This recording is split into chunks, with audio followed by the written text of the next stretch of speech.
Sportsman സ്പിരിറ്റോട് കൂടി മനുഷ്യരോടുള്ള പിന്നെ കരുണ, കാരുണ്യം, സഹകരണം, പിന്നെ സ്നേഹം, ഇതെല്ലാം വേണ്ട അതിനകത്ത്. സോ അങ്ങനെ കരുണയും സ്നേഹവും ഒക്കെ കൊടുക്കാനും അത് വളർത്തിയെടുക്കാനാണെന്നുണ്ടെങ്കിൽ കൃത്യമായിട്ട് ഈ ദുർഗുണ പരിഹാര പാഠശാല പല കേരളത്തിലെ പല മേഖലകളിലുള്ളവരെ കൊണ്ടുവന്ന് നിർത്തിയിട്ട് ഒരു ധ്യാനകേന്ദ്രത്തിൽ കൊണ്ടിട്ട ധ്യാനകേന്ദ്രത്തിൽ കൊണ്ടിട്ട പറ്റില്ല, നന്നായില്ല. അപ്പൊ നന്നായി പോയുള്ളൂ. അവരുടെ പേഴ്സണൽ വ്യക്തിത്വം എന്താണെന്നുള്ളത് നമുക്ക് അറിയാൻ പറ്റില്ല. അങ്ങനെ വ്യക്തിത്വം നന്നാവുന്നുണ്ടെങ്കിൽ ഈ സീസണിൽ ഇറങ്ങിയവരൊക്കെ ആ പേഴ്സണാലിറ്റിയിൽ അവർ മാറ്റം ഉണ്ടാവണം. ഈ ഇറങ്ങി വരുന്നവരൊക്കെ ആ പേഴ്സണാലിറ്റിയിൽ മാറ്റി വ്യക്തിത്വത്തിൽ മികവുണ്ടായി വരുന്നവരാണോ? അതെനിക്കറിയില്ല.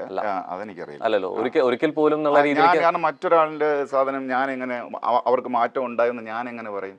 ഞാനാണ് തീരുമാനിക്കേണ്ടത് എനിക്ക് മാറ്റം ഉണ്ടായില്ലോ. അത് നമ്മൾ സെൽഫ് റിയലൈസേഷൻ നടത്തണം. മനസ്സിലായി? ഇപ്പൊ എനിക്ക് മാറ്റം ഉണ്ടായിട്ടുണ്ട്, മനസ്സിലായി. കുറെ ദിവസം അങ്ങനെ നിന്നപ്പോൾ എന്തായിരുന്നു ഡിഫറൻസ്? എനിക്കുണ്ടായ മാറ്റം, ഞാൻ മുമ്പ് ഭയങ്കര പിന്നെ സോഷ്യൽ മീഡിയയിലൊക്കെ കിടന്ന് ഭയങ്കര അലമ്പലം പോയിരുന്നു. അത് വേണ്ട എന്നുള്ളതിലേക്ക് വന്നു. പിന്നെ ഒന്ന് പറഞ്ഞ് രണ്ടാമത്തേന് അടി ഉണ്ടാക്കുമായിരുന്നു. അതൊക്കെ മാറി. സോ ആ ഷോയെ കുറിച്ചിട്ട് അടുത്തൊരു സെഗ്മെന്റിലോട്ട് നമ്മൾ പോവാണ്, പറയാതെ വയ്യ എന്നുള്ളത്. ചില സ്റ്റേറ്റ്മെന്റ്സ് പറയും. സോ അത് കേൾക്കുന്ന സമയത്ത് സൗമ്യന് തോന്നുകയാണ് ഇതിനെക്കുറിച്ച് ഇങ്ങനെ പറയാതെ വയ്യ എന്ന് തോന്നുന്ന കാര്യങ്ങൾ ഓപ്പണായിട്ട് പറയാം. Ready? So first statement, big ബോസിനെ സാബുമോനെ ആയിരുന്നില്ല, സാബുമോനെ ബിഗ് ബോസിനെ ആയിരുന്നു ആവശ്യം. തെറ്റ്. ബിഗ് ബോസിന് തന്നെയായിരുന്നു ആവശ്യം. എനിക്കെന്തിന് ബിഗ് ബോസിന് ആവശ്യം? എനിക്ക് ആ ഗെയിം കാണണം, പഠിക്കണം എന്നുണ്ടായിരുന്നു. എങ്ങനെ ഇത് വർക്ക് ചെയ്യുന്നു, ഇതിന്റെ ടെക്നിക്കാലിറ്റി എങ്ങനെയാണ്.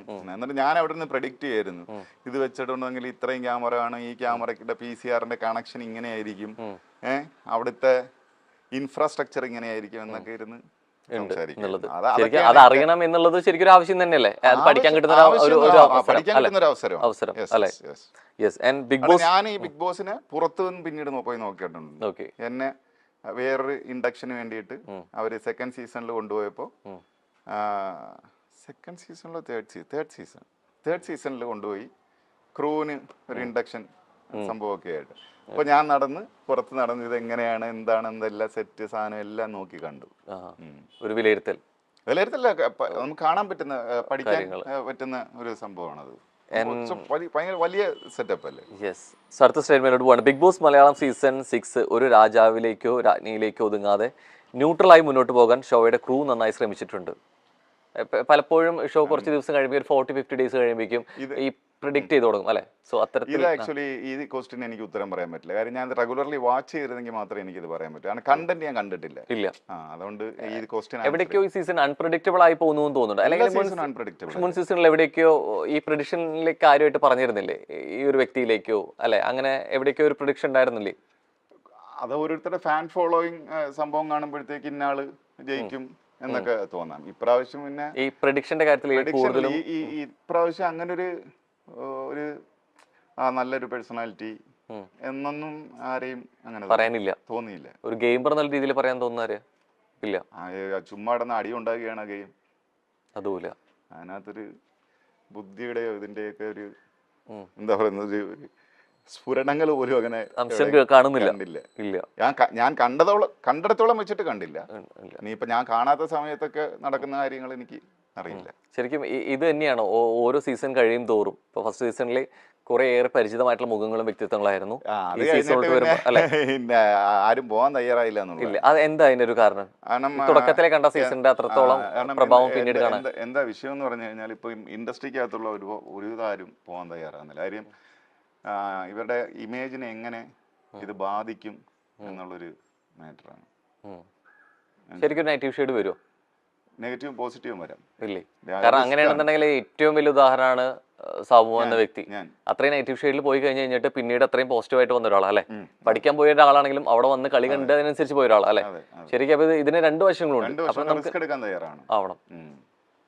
മനസ്സിലായി? ഇപ്പൊ എനിക്ക് നഷ്ടപ്പെട്ടു പോകാൻ വേണ്ടി ഞാൻ ബിൽഡ് ചെയ്ത് വെച്ച ഇമേജ് ഒന്നുമില്ല. ഞാൻ വളരെ അത് അപ്പോഴും അല്ല ഇപ്പോഴും അല്ല. മനസ്സിലായി? അപ്പം ഇമേജ് കോൺഷ്യസ് ആയിട്ടുള്ളവരെ സംബന്ധിച്ച് ചങ്കിടിക്കും. പിന്നെ ഉള്ളത് അവസരത്തിന് വേണ്ടി ഈ പറഞ്ഞ പോലെ അവർക്ക് കിട്ടുന്നൊരു ചാൻസ് ആണ്. ഞാൻ അങ്ങനെ ചാൻസ് ഹണ്ട് ചെയ്ത് നടക്കുന്ന ഒരാളല്ല. ഞാൻ വരുന്ന സാധനങ്ങൾ ഗൗരവമായിട്ട് ചെയ്തു മാറുന്ന ഒരാളാണ്. ഞാൻ അങ്ങനെ ഈഗർലി ചാൻസ് ചോദിച്ച് ടെലിവിഷനിലോ സിനിമയിലോ വരണം എന്ന് പറഞ്ഞ് നടക്കുന്ന ആളല്ല. ഓക്കെ, അടുത്ത സ്റ്റേറ്റ്മെന്റിലോട്ട് പോവാണ്. ജാസ്മിൻ എന്ന മത്സരാർത്ഥിയുടെ ഗെയിം സ്ട്രാറ്റജി കാണുമ്പോൾ അവർ കൃത്യമായിട്ട് പ്ലാൻ ചെയ്തിട്ടാണ് ഷോയിൽ എന്നത് വ്യക്തമാണ്. അറിയില്ല, അത് നേരത്തെ പറഞ്ഞ പോലെ ഈ ഞാനിത് കണ്ടിന്യൂസ് കണ്ടിട്ടുള്ള ഒരാളാണെങ്കിൽ അവർക്കൊരു സ്ട്രാറ്റജി ഉണ്ടോ, അല്ലെങ്കിൽ അവരുടെ ഗെയിം എന്താണ് എന്നൊക്കെ ജഡ്ജ് ചെയ്യും. അവിടെ പോയി സംസാരിച്ചാലും അതിനൊപ്പം എന്നുള്ള രീതിയിലേക്ക് നിൽക്കുമ്പോഴും എന്ത് തോന്നുന്നു? ഓരോ മത്സരാർത്ഥി എവിടേക്കോ ഒബ്സർവ് ചെയ്യാൻ ഇത്ര കപ്പാസിറ്റി ഉള്ള ഒരാളല്ലേ? അപ്പോൾ അത്തരത്തിൽ ഒബ്സർവ് ചെയ്തിരുന്നു മത്സരാർത്ഥികളെ? അങ്ങനെ ഒബ്സർവ് ചെയ്യില്ല. പക്ഷെ എനിക്ക് അവിടെ ചെന്ന് ഞാൻ പറഞ്ഞില്ല, എൻ്റെ അടുത്ത് കൂടുതൽ വന്നിരുന്ന് സംസാരിച്ചതും അതിനകത്ത് നടന്നിട്ടുള്ള കഥകൾ, അതായത് അതെല്ലാം ഒന്നും പുറത്തുനിന്ന് കേട്ടൊന്നും ഞാൻ ടി വിയിൽ കണ്ടില്ല. അതിൽ എനിക്ക് ഭയങ്കര രസമായിട്ട് തോന്നിയ രണ്ടുപേര് ഈ ജിൻഡോയും ജാസ്മിനുമാണ്. കാരണം സത്യം പറഞ്ഞ ഞങ്ങൾ പറഞ്ഞിരുന്ന ഇത്രയും ദിവസങ്ങളിൽ ഇവര് തമ്മിലുള്ള എൻകൗണ്ടറുകൾ അതാണ് പറഞ്ഞു തന്നുകൊണ്ടിരുന്നത്. അത് ജിൻഡോ എന്തൊപ്പിക്കുന്നു, അപ്പൊ ജാസ്മിൻ എന്തൊപ്പിക്കുന്നു എന്നൊക്കെയുള്ളു. അത് ഭയങ്കര എന്റർടൈനിങ് ആയിരുന്നു. അപ്പൊ ഞാൻ അവരുടെ അടുത്ത് ചോദിച്ചു, എന്നാ പിന്നെ നിങ്ങൾ ഇങ്ങനെ അങ്ങ് മുമ്പോട്ട് വന്ന് എന്ത് രസമാണ്, നിങ്ങൾ ഇതിനെ ഭയങ്കര കോമിക് സെൻസിൽ എടുക്ക് എന്ന് പറഞ്ഞു. കാരണം അതിനും മാത്രം ചിരിക്കാനുണ്ടായിരുന്നു. അപ്പൊ അവരും ചിരിക്കുന്നുണ്ട്, അത് ഞങ്ങൾ ഇങ്ങനെയൊക്കെയാണ് എന്ന് പറഞ്ഞാൽ. ഇങ്ങനെ വരുമ്പോൾ കൃത്യമായിട്ട് ഇതിന് പുറത്ത് ഈ സപ്പോർട്ട് കിട്ടുന്നതിൽ എവിടേക്ക് കൂടുതൽ ഇൻഫ്ലുവൻസ് ചെയ്യാൻ PR കാരണമാവുന്നുണ്ട് ഇല്ലേ? PR വർക്കുകൾ. PR എന്ന് പറയുന്നത് ആക്ച്വലി പൈസ കൊടുത്തിട്ടാണ്. എനിക്ക് സത്യം പറഞ്ഞ ഇത് അറിയില്ല, സത്യമായിട്ട് എനിക്ക് അറിഞ്ഞൂടാ പ്രൊമോഷൻ ചെയ്യുന്ന പ്രക്രിയയെ കുറിച്ചിട്ട്. ഈ ബിഗ് ബോസിൽ പോകുന്നവര് പിന്നെ പൈസ കൊടുത്ത് ആളുകളെ ഏൽപ്പിക്കുവോ? ഇങ്ങനെ പ്രൊമോഷൻ ചെയ്യുന്നതിനെ കുറിച്ചിട്ട് ഒരു അറിവില്ല. ഇല്ല, എനിക്കറിയില്ല, ഞാൻ ചോദിക്കണം. പ്രൊമോഷൻ ചെയ്യുന്നതിനെ കുറിച്ചിട്ട് അറിയില്ലേ? അല്ല, ഈ കേറി കഴിയുമ്പോ ഇപ്പം ഞാൻ കേറിയിട്ട് ഇറങ്ങിയ സമയത്ത് എന്നെ സാബു ആർമി എന്നൊക്കെ പറഞ്ഞ് കുറേ പിള്ളേര് കാണാൻ വന്നു. അപ്പൊ എനിക്കിത് എന്താണ് സംവിധാനം എന്ന് മനസ്സിലായില്ല. അവ പറഞ്ഞു ഇതുപോലെ ഈ പിള്ളേരൊക്കെ ഭയങ്കര പ്രൊമോഷനും പരിപാടിയൊക്കെ ആയിരുന്നു, വോട്ട് പിടുത്തവും ബഹളമൊക്കെ ആയിരുന്നു എന്ന് പറഞ്ഞു. എന്നെ ഒരു എയർപോർട്ടിൽ വെച്ച് കണ്ടപ്പോൾ ഒരമ്മ പറഞ്ഞ് പിന്നെ അവര് വീടുകളിൽ കയറി വോട്ട് പിടിച്ചിട്ടുണ്ടെന്ന് പറഞ്ഞു. അന്ന് മറ്റേ SMS അയച്ച് വോട്ട് പിടുത്തമുണ്ടായിരുന്നു. അപ്പൊ അങ്ങനെയൊക്കെ കുറെ മനുഷ്യരുണ്ട്. പക്ഷെ ഞാൻ അങ്ങനെ പൈസ കൊടുത്തിട്ട് ശരിക്കും വന്ന സാധനം ചേർന്ന കൂട്ടുകയാണെങ്കിൽ ഇപ്പൊ അത് അങ്ങനെയാണെന്ന് തോന്നുന്നുണ്ടോ? എനിക്ക് ഇപ്പോഴും ഒരു സംശയം ഇതാണ്. ഞാൻ ചോദിക്കുന്നത്, ഈ കയറിയിട്ടുള്ളവരൊക്കെ അതിന് മാത്രം സാമ്പത്തിക സെറ്റപ്പ് ഉള്ള ആളുകളാണോ?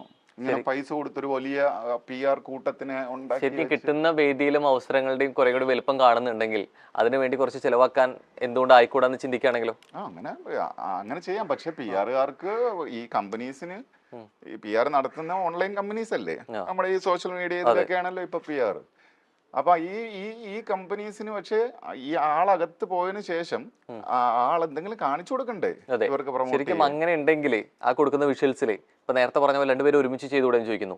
ഈ ആർമികൾ രൂപീകരിക്കുന്നുണ്ടെങ്കിൽ ഈ ആർമികൾക്ക് വേണ്ടത് എവിടേക്കോ ഈ ഫൈറ്റ് ചെയ്യുന്നതോ മാസ് ഡയലോഗുകളോ എഗെയിൻസ്റ്റ് ആയി നിൽക്കുന്നതോ ഒറ്റപ്പെട്ട് നിൽക്കുന്നതോ ഒക്കെ ആയിരിക്കും അല്ലെ? ചിലപ്പോൾ ഇതായിരിക്കും കൂടുതലായിട്ട് വീഡിയോസ് വരുന്നത്. അപ്പൊ ഇത്തരം അവിടെ വരുന്ന സമയത്ത് ഈ സ്ട്രാറ്റജി അവിടെ പഠിച്ചിട്ടാണ് പോകുന്നുണ്ടെങ്കിൽ ബോധപൂർവ്വം ഇത്തരം സീൻ ക്രിയേറ്റ് ചെയ്യാൻ ശ്രമിക്കില്ലേ? ചെയ്യുമല്ലോ. സോ അങ്ങനെ വരുമ്പോ ഇവിടെ കുറെ കൂടി സൗഹൃദം വേണം, ഇവിടെ കുറെ കൂടി കോമിക് കണ്ടന്റ് നമ്മൾ കൊണ്ടുവരണം എന്നുള്ള ചിന്ത ചിലപ്പോൾ പോയിക്കൊള്ളണമെന്നില്ലല്ലോ. ഉണ്ടോ? എന്ത് തോന്നുന്നു? അല്ല, ശരിയേ, അങ്ങനെയൊക്കെ. പിന്നെ ഈ പറഞ്ഞ ഇതിനകത്ത് ഇപ്പൊ പോയി ഇപ്രാവശ്യത്തെ ഇതിനകത്ത് കുറെ പേരൊക്കെ പരസ്പരം അറിയുന്നവരാണ്. മനസ്സിലായി, സോഷ്യൽ മീഡിയയിലുള്ള ആളുകൾ. അത് ശരിക്കും ഒരു നീതികേടല്ലേ? മുൻകൂട്ടി അറിഞ്ഞ് ഗെയിം പ്ലാൻ ചെയ്ത് വരിക എന്ന് പറയുന്നത്. ഇപ്പൊ അവിടെ എത്തിയിട്ട് ആരൊക്കെയാണ് വരുന്നത്? ഇവരെ മുമ്പ് സ്ക്രീനിലോ അതല്ലാതെ കണ്ടവരുണ്ടായിരിക്കും. അതല്ലാതെ ഇന്ന കണ്ടസ്റ്റൻസ് ആണ് വരുന്നത്, ഇവരെ കുറിച്ച് പറഞ്ഞവരെ കോൺടാക്ട് ചെയ്യാൻ പറ്റുന്നു. അനൂപ് എന്റെ ഫ്രണ്ടായിരുന്നു. ഫ്രണ്ട് വെച്ച് ഞങ്ങൾ ഒരുമിച്ച് നാടകം കളിച്ച് യൂത്ത് ഫെസ്റ്റിവലുകളിലും ഡ്രാമ ഫെസ്റ്റിവലുകളിലൊക്കെ പങ്കെടുത്തിട്ടുള്ളവരായിരുന്നു. പിന്നെ ഞങ്ങൾ രണ്ടുപേരുടെയും രാഷ്ട്രീയ കാഴ്ചപ്പാടുകൾ ഒന്നാണ്. കോളേജ് പഠിക്കുന്ന സമയം തൊട്ട് എനിക്ക് എന്നെ അനൂപിനെ അറിയാം. അതുകൊണ്ട് അകത്ത് ചെന്നപ്പോഴും ഞങ്ങള് കൂട്ടായിരുന്നു. നമുക്ക് പോകുന്നതിന് മുമ്പ് വിളിച്ച് പറഞ്ഞ ആളിയെ ഞാനും ഉണ്ടറാ, ഞാൻ പറഞ്ഞു ഞാനും ഉണ്ട് എന്ന് പറഞ്ഞ്. പ്ലാനൊന്നുമില്ല, എന്ത് പ്ലാൻ ചെയ്യാൻ അതിനകത്ത് കയറിയിട്ട് ഞാൻ പറഞ്ഞാ ഞാനും ഉണ്ട്, എന്ത് കളിയാ നീ ചോദിക്കാൻ. അവൻ എനിക്കറിഞ്ഞൂടെ കളിയാന്ന് പറഞ്ഞോണ്ട് അവനും നമ്മൾ അവസാനം വരെ കൈവിട്ടില്ല. അതിനിപ്പോ ആകാശം ഇടിഞ്ഞു വീഴുമെന്ന് പറഞ്ഞാലും ശരി, അനൂപിനെ ഞാൻ അതിനകത്ത് പ്രൊട്ടക്ട് ചെയ്തു. അപ്പൊ ശരിക്കും ഈ പറയുന്നതിൽ നിങ്ങൾ മത്സരാർത്ഥികൾ പറയുമ്പോൾ വേറെ ആളുടെ അടുത്ത് റിവീൽ ചെയ്യരുത്, ഇത് പറയരുത്, ഇതിന് അതിൻ്റെതായിട്ടുള്ള ജെനുവിനിറ്റി എന്ന് പറയുന്നത് ഇത് വലിയ ഇത് ഉണ്ടാക്കി വെച്ചിട്ടുള്ള വലിയ കള്ളമല്ലേ ഒരു മാസ്ക്? എന്റെ കൂട്ടുകാരൻ എന്റെ ഷോയ്ക്കകത്ത് ഞാൻ പോണ ഷോയ്ക്കകത്തുണ്ടെന്ന് പറഞ്ഞ് ഞാൻ വിളിച്ചു ചോദിച്ചില്ല, നീ ഉണ്ട് കളിയാന്ന്. അപ്പൊ അത്തരത്തില് അറിഞ്ഞിട്ടുണ്ടെങ്കിൽ മറ്റൊരാൾ അറിയുന്നത് അവിടെ നിന്ന് റിവീൽ ചെയ്യും, ഇന്ന മത്സരാർത്ഥി കൂടെ അവിടെ വരുന്നുണ്ട് അല്ലെങ്കിൽ ഇങ്ങനെ സുഹൃത്താണെന്നുള്ളത് ക്രൂവിന്റെ മെമ്പേഴ്സ് ഭാഗത്തുനിന്ന് വിളിച്ചു പറയുന്നുണ്ടോ? ഇപ്പൊ സഭയുടെ പറഞ്ഞു ഓൾറെഡി എന്റെ ഫ്രണ്ട് അതിലുണ്ടെന്ന് വിളിച്ചു പറഞ്ഞാൽ ഞാൻ വിളിക്കില്ലെന്ന് ചോദിക്കില്ല. അത് എന്റെ അടുത്ത് പറഞ്ഞുണ്ടോ എന്ന് ചോദിക്കുന്നത്. ഇത് ഞങ്ങളുടെ കോമൺ ഫ്രണ്ട് എന്നെ വിളിച്ചു പറഞ്ഞതാണ്. അവന്റെ ഫ്രണ്ടിന്റെ അടുത്ത് പറഞ്ഞാൽ അവൻ എന്റെ ഫ്രണ്ടുമാണ്. അപ്പൊ അവൻ പറഞ്ഞ അളിയുടെ സാബുവും വരുന്നുണ്ട്. അങ്ങനെ അറിഞ്ഞാണ് ഡയറക്റ്റ് വിളിച്ചോളല്ലേ? അല്ല, അപ്പൊ അനൂപിനെ ഞാൻ വിളിച്ചു.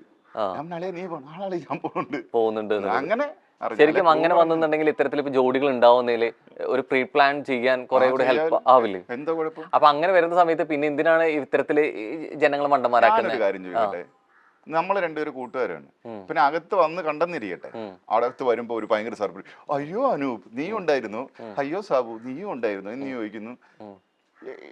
അകത്ത് വന്നാലും കാണും, പുറത്ത് വെച്ചാൽ, എന്നിട്ട് എന്ത് പ്ലാൻ ചെയ്യും? ശരിക്കും എവിടെ വന്നു കഴിഞ്ഞിട്ട് ഒരു കോംബോ ആവാം, ഒരു ജോഡി ആവാം. ഞാൻ ചെയ്തിട്ടുണ്ടല്ലേ, ഉണ്ട് ഞാൻ ശരിക്കും. പറഞ്ഞു ചെയ്യിപ്പിക്കുമല്ലേ, വോട്ട് അളിയ കണ്ട് ഇപ്രാവശ്യം കണ്ട് ഇവൊക്കെ ചെയ്തേക്കണം, അല്ലെ ഇവനും ചെയ്തേക്കണം അളിയ എന്ന് പറയും. അപ്പൊ പിന്നെ എന്തിനാണ് ഈ ക്രൂവിന്റെ സൈഡിൽ നിന്ന് നിങ്ങളിത് പുറത്ത് പറയാൻ പാടില്ല എന്ന് പറയുന്നത്? പുറത്ത് പറയാൻ പാടില്ല എന്നാണ് കാര്യം, അങ്ങനെ പറയരുത്. അതിന് പിന്നെ ആവശ്യകത ഉണ്ടെന്നുള്ളത് ആവശ്യകത എന്തിനാ എനിക്ക് ഇതുവരെ മനസ്സിലായില്ല. ഇല്ല, പുറത്ത് റിവീൽ ചെയ്യണം. ഇപ്പൊ ഞാൻ എന്റെ കൂട്ടുകാരെന്നാണ്ട് അഭിലാഷ്, ഞാൻ അഭിലാഷും ഞങ്ങൾ കോളേജ് തൊട്ട് ഒരുമിച്ച് പഠിച്ചിരുന്നവരാ. ഞങ്ങള് അറിഞ്ഞിട്ട് മിണ്ടാതിരുന്നെന്ന് തന്നെ ഇരിക്കട്ടെ, മിണ്ടാതിരുന്നിട്ട് അകത്ത് വെച്ച് കാണുമ്പോ കൂട്ടുകാരല്ലേ, രണ്ട് ഇൻഡിവിജ്വലായിട്ട് നിൽക്കൂ. ഇൻഡിവിജ്വലായിട്ട് നിൽക്കണ്ടേ? എന്തിന് വേണമെന്നില്ല. സമൂഹത്തിൽ നമ്മൾ നമ്മുടെ കൂട്ടുകാരോടെ അല്ലേ നിൽക്കുന്നത്. ഞാൻ അതിനകത്ത് പോയി പുതിയ സൗഹൃദങ്ങൾ ഉണ്ടാക്കി, ടീം ഉണ്ടാക്കി, മനസ്സിലായ, എന്നിട്ട് ഈ നോമിനേഷന് പിടിച്ചിട്ട് കൊടുക്കും. അല്ലെങ്കിൽ കളിക്കുമ്പം എനിക്ക് എന്റെ കൂടുതൽ അടുത്ത ആളുകൾ വെച്ച് ടീം ഉണ്ടാക്കും. വരും. ശരിക്കും അങ്ങനെ സൗഹൃദം വരുന്ന സമയത്ത് അവരോട് കുറച്ചൊരു ചായ്വ് കാണിക്കില്ല. ശരിക്കും കളിക്കേണ്ടത് ഇൻഡിവിജ്വൽ ആയിട്ടല്ല. എന്ത് തോന്നുന്നു? ഇൻഡിവിജ്വൽ ആയിട്ട് കളിക്കണം. അതോടെ ഗ്രൂപ്പ് നിങ്ങൾ എങ്ങനെയാണ് ഈ സമൂഹത്തിൽ ഒറ്റയ്ക്ക് ജീവിക്കുന്നത്? ശരിക്കും അത് സർവൈവൽ ഗെയിം കൂടിയല്ലേ? അതെ, സർവൈവൽ ഒറ്റയ്ക്കാണ്. അല്ലല്ല, സർവൈവൽ ഒറ്റയ്ക്കല്ല. ഞാൻ എന്റെ പോയിന്റ് ഓഫ് വ്യൂല് സർവൈവൽ ഒറ്റയ്ക്കല്ല. നമ്മുടെ കൂടെ ആളുണ്ടെന്നുണ്ടെങ്കിൽ അവൻ എന്നെ പിടിച്ചു തരണം, ഞാൻ അവനെ പിടിച്ചു തരണം. പക്ഷെ ഒരുമിച്ച് പിടിച്ച് കയറി പോകാൻ പറ്റില്ലല്ലോ. കാരണം ഫൈനൽ ചെയ്ത് ഒരാളിലേക്കല്ലേ. നമ്മളല്ലല്ലോ ജഡ്ജ് ചെയ്യുന്നത്, പുറത്തിരിക്കുന്ന ജനങ്ങളല്ലേ. Let them judge. അങ്ങനെ ജനങ്ങളുടെ വിധി അത് ന്യായമാണ്, വോട്ടിംഗ് ശരിയാണെന്ന് വിശ്വസിക്കുന്നു. എന്താ അറിയില്ല, ഞാൻ ജയിച്ചു. എന്നെ ഇഷ്ടപ്പെട്ടവർക്ക് ഞാൻ എന്റെ കൂടെയുള്ള ആരെയും കൈവിടൂലായിരുന്നു. ഞാൻ എന്നിട്ട് രസകരൻ ലാസ്റ്റ് അനൂപിനെ എനിക്ക് സേവ് ചെയ്യായിരുന്നു. ഞാൻ അവൻ്റെ അടുത്ത് ചോദിച്ചു രാത്രി, അല്ലെ നിന്നെ എൻ്റെ സേവ് ചെയ്യാനുള്ള പവർ ഉണ്ടായിരുന്നു. ഞാൻ ചേട്ടാ നിനക്ക് വേണമെന്ന് ചോദിച്ചു. അപ്പം വേണ്ട അളിയാ, എനിക്ക് വയ്യ. അങ്ങനെ 7 ദിവസമൊക്കെ കഴിഞ്ഞു. അല്ലെ ഞാൻ പോണളിയാ, എനിക്ക് വയ്യ, നീ എന്നെ സേവ് ചെയ്യരുത് എന്ന് പറയും. ശരി, അടുത്ത ആളെ സേവ് ചെയ്തു. യെസ്. ആൻഡ് ഇത്തവണത്തെ big boss grand finale cup നേടുമെന്ന് പ്രവചിക്കാൻ പറ്റാത്തൊരവസ്ഥയിലാണ് എത്തി നിൽക്കുന്നത്. ആണ്, അങ്ങനെ തന്നെയാണ് അല്ലേ? എന്ത് തോന്നുന്നു? പ്രവചനം മൈൻഡിൽ വരുന്നുണ്ടോ ആരെങ്കിലും ഒക്കെ മുഖം? ഇല്ല.